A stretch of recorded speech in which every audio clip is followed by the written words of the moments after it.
মা মা মা বাবা বাবা একটু খোলো না, একটা জিনিস দেখাবো। কি হয়েছে রে? এত রাতে তো ছেলেবেলা কেন রে?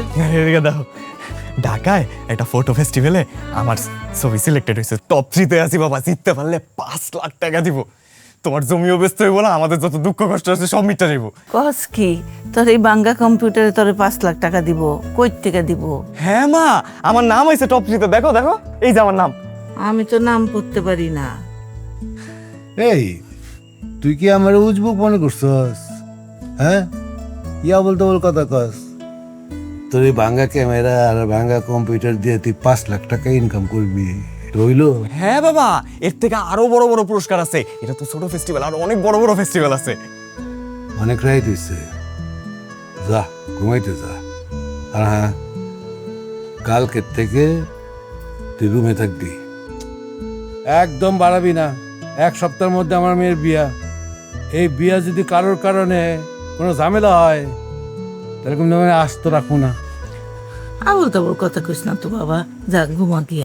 তোমরা কেউ আমার কথা বিশ্বাস করতেছ না কেন? ওরে যাইতে কত ঘুমাইতে কো, যা যা।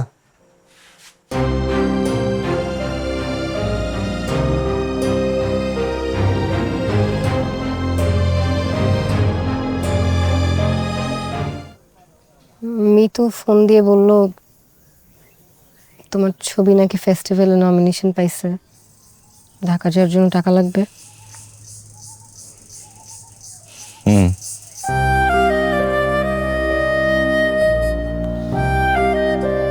আমি কত বেহায়া তাই না? এত কিছুর পরেও বারবার তোমার কাছে ফিরে আসছি। যাই হোক, তোমার জন্য অনেক দোয়া। তোমার জীবন সুন্দর হোক।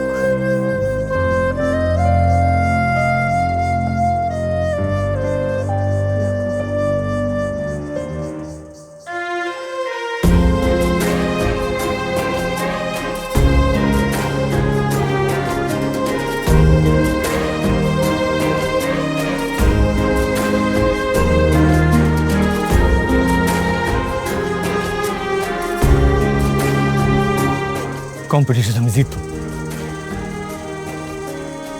ওই টাকা দিয়া জমিও ফেরত নাম, চিকিৎসাও করামু, তোমার বিয়াও করব।